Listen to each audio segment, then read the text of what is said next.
আমি রাইস কুকারে মাংসগুলো নিয়ে নিলাম রান্না করার জন্য। সবগুলো মাংস আমি এখানে দিয়ে দিলাম, হাতে মাখিয়ে এই মাংসটা রান্না করব।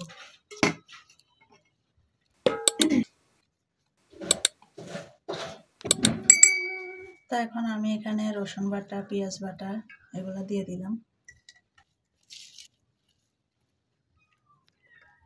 গরম মশলা দিয়ে দিলাম, এটা তেজপাতাও দিয়ে দিলাম। হলুদের গুঁড়া 1 চা চামচ, ধনিয়া গুঁড়া, রাঁধুনি মশলা, মরিচের গুঁড়া, সয়াবিন তেল। সবগুলোকে আমি একসাথে এখন মাখিয়ে নিব। বিসমিল্লাহির রহমানির রহিম।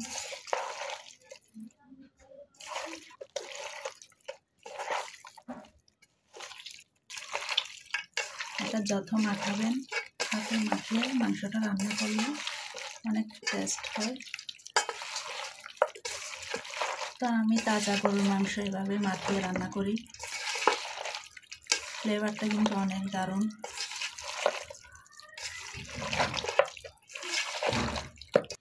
আদা বাটা দিতে মনে ছিল না, এখন আমি আদা বাটাটাও দিয়ে দিলাম। এগুলো মিক্স করে দিব এখন।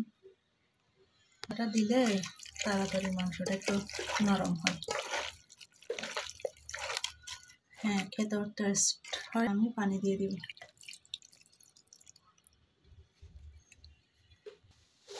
আমি পানিটা দিয়ে এটা বসাই দিব।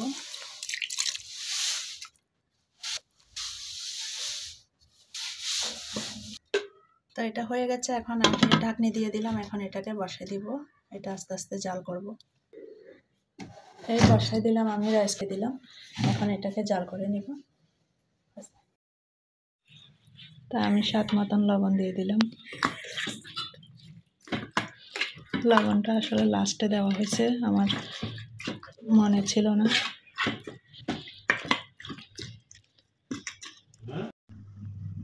তো আমার মাংসটা এখন দেখে নিব। দেখেন তো মাংসটা এখন বলক এসে গেছে। এই যে মাংসটা দেখেন আস্তে আস্তে এটা হইতেছে, বলক এসে গেছে। গরুর মাংস হইতে কিন্তু একটু সময় লাগে।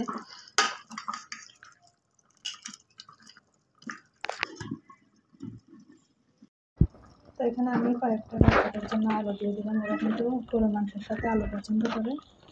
এখন কয়েকটা আমি কাঁচামরিচও দিয়ে দিলাম, আস্তা রসুনও দিয়ে দিলাম।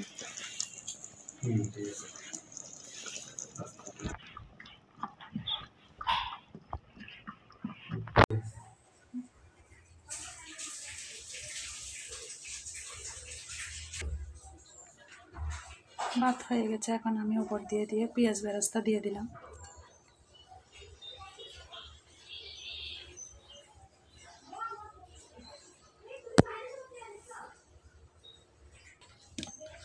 তো ভাতটা হয়ে গেছে, এখন এটাকে আমি নামিয়ে ফেলবো। এদিকে হচ্ছে সালাদটা আমি রেডি করে ফেললাম দুপুরের জন্য। মাংস রান্নাটা হয়ে গেছে, দেখেন কালারটা অনেক সুন্দর হয়েছে, মাশাআল্লাহ অসাধারণ। তো এখন আমি এটাকে পরিবেশন করে নেব, সবাই খাইতে বসবে এখন। তো এদিকে হচ্ছে প্লেটে নিয়ে নিলাম।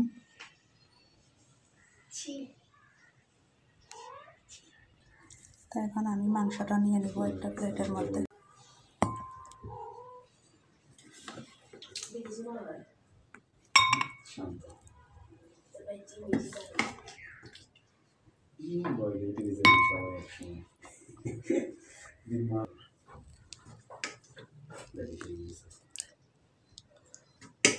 তো বাটিতে মাংস নিয়ে নিলাম। বন্ধুরা, কেমন হলো রেসিপিটি?